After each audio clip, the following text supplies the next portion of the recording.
¿Cómo va? En este video les voy a contar un par más de aplicaciones del método de barrera. Digamos, en realidad son aplicaciones en general de cualquier método que uno pueda tener para resolver problemas de optimización con restricciones que antes no podíamos resolver.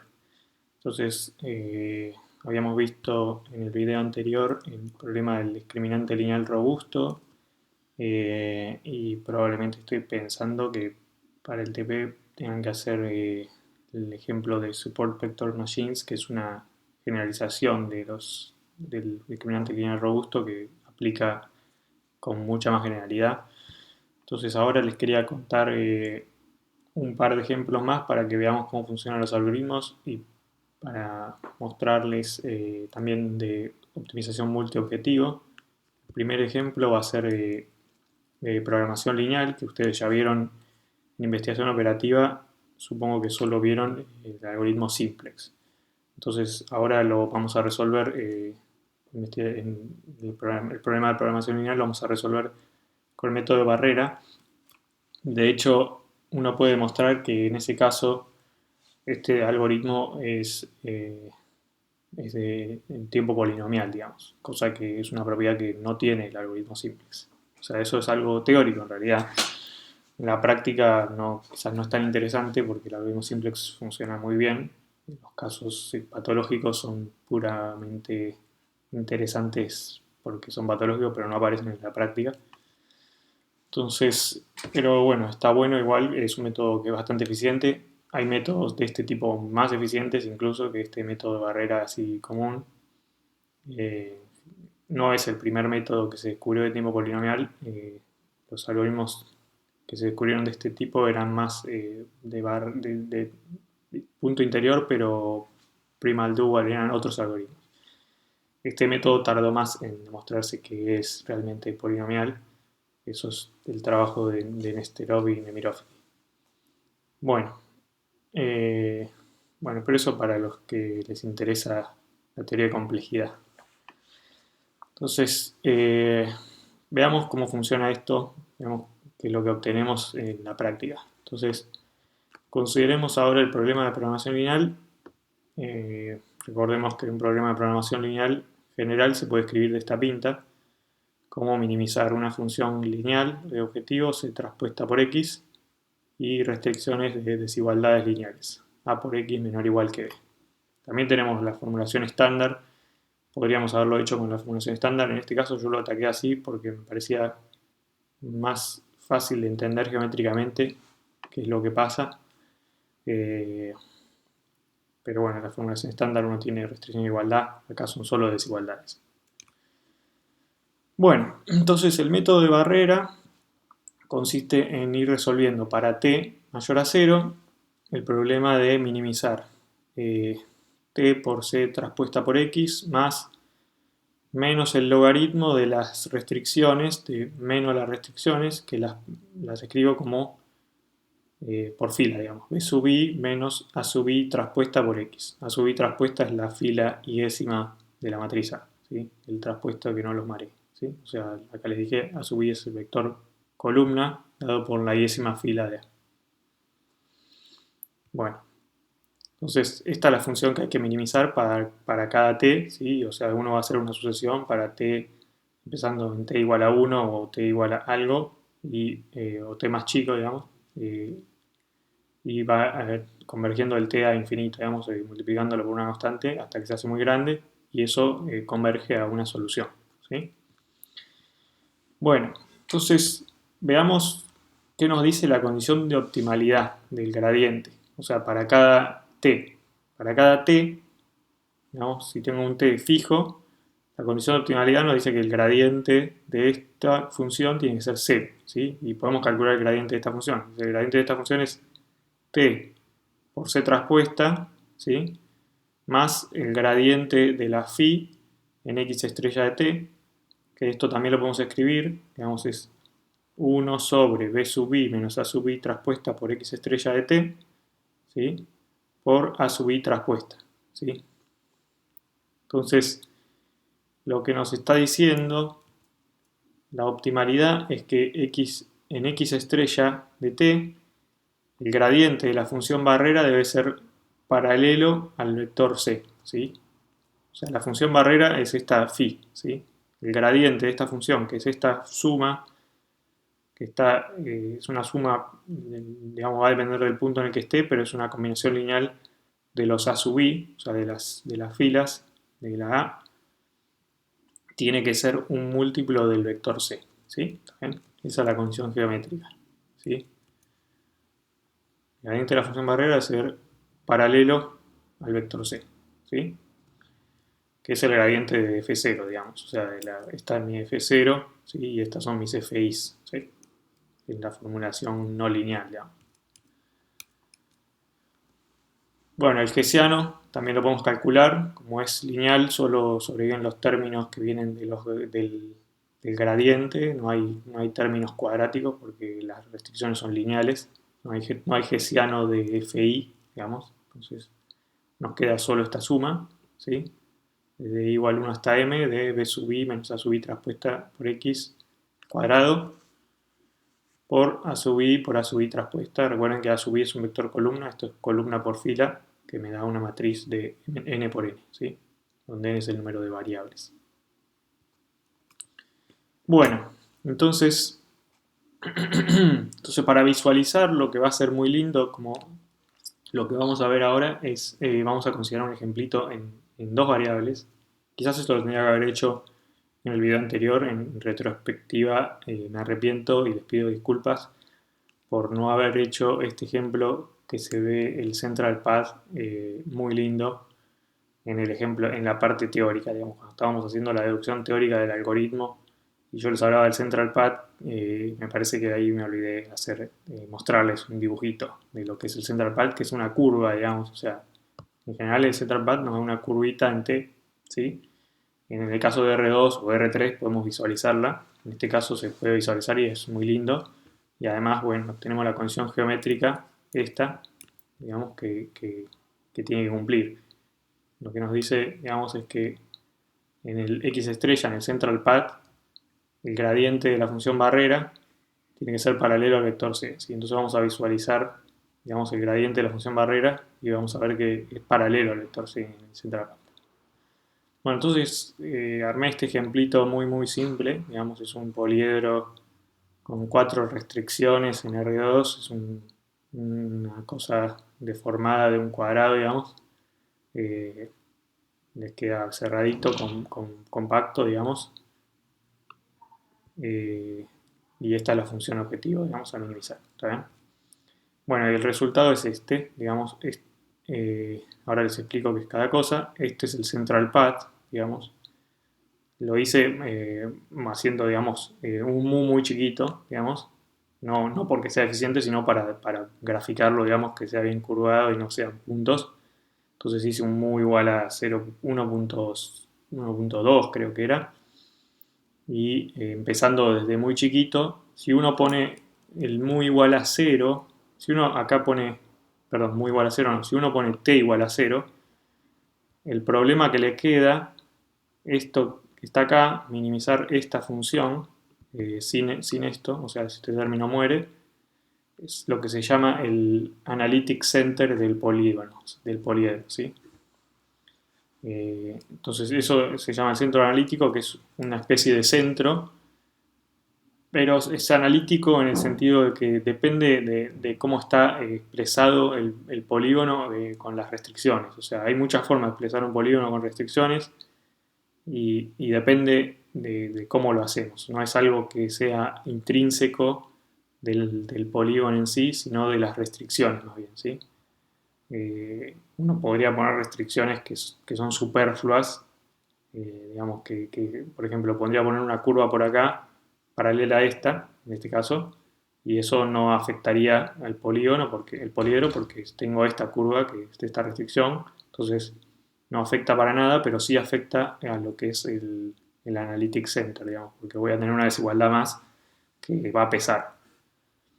Bueno, pero entonces, digamos, cuando t es 0, tenemos el Analytic Center. Yo empecé con prácticamente 0 y lo fui agrandando de a muy poquito, y esta es lo que se llama el Central Path. Estas curvas de nivel son las curvas de nivel de la función barrera, ¿sí? Entonces, como ven, la función barrera, cada vez que me voy, o sea, para niveles más cerca, va convergiendo cuando me acerco, digamos, eh, a las curvas de nivel, se va convergiendo, digamos, a lo que es el poliedro, ¿sí? Original, ¿sí? Es como una suavización, una forma suave del polígono original. Entonces, eso es lo que hace que, digamos, esto converja, porque yo estoy haciendo un trade-off, digamos, estoy poniéndole un peso a, a mi función barrera versus esta, ¿sí? Entonces como le estoy haciendo un precio, digamos, entre los dos, entonces es como si estaría optimizando sujeto a estas curvas de nivel, digamos, ¿sí? Lo que obtengo cuando hago el método de barrera es como si optimizo en esta región, después en esta región. Cuando T se hace cada vez más grande, voy pasando a curvas de nivel más pegaditas a mi polígono, a mi poliedro. Entonces, si se fijan, acá les dibujé, estas rectas que están en rojo es la recta dada por el, por el vector C, o sea, la recta normal al vector C, que era el 3, 3 2, ¿sí? Entonces, lo que tiene que ocurrir es que tiene que ser tangente a las curvas de nivel, ¿sí? Eso es geométricamente lo mismo que el gradiente de, el gradiente de la función barrera tiene que ser paralelo al vector C, ¿sí? Y eso es lo que ocurre. Acá estamos en el óptimo está en este extremo, ¿sí? ¿Sí? Bueno, sabemos que tiene que estar en un extremo porque el algoritmo simplex estudiaron eso, pero acá vamos con puntos interiores, digamos, de una forma puramente analítica, no nada algebraica. Bueno, entonces como ven, bueno, esto es geométricamente lo que pasa, digamos, cuando hacemos la barrera logarítmica. Creo que es el ejemplo más lindo, digamos, en el que se ve esto. Bueno, hay otros ejemplos que no son lineales, digamos, pero tienen que ser, digamos, visualizables en R2 para poder hacer un dibujito. Bueno, entonces, eh, esto acá les puse, digamos, cómo va descendiendo, digamos, la suboptimalidad para cada paso descentrado, digamos, o sea, es lineal. Por supuesto que acá en cada uno de estos hay varios pasos de Newton, pero son pocos, digamos, un número chiquito. Acá les dibujé los pasos. Más o menos los resultados son similares a los que obtuvimos en otro problema, que era el de determinante lineal. Para mu igual a 2, vemos que la cantidad de pasos es, salvo en el primer paso que son 7, son 5 pasos, digamos, o sea que hace constante casi.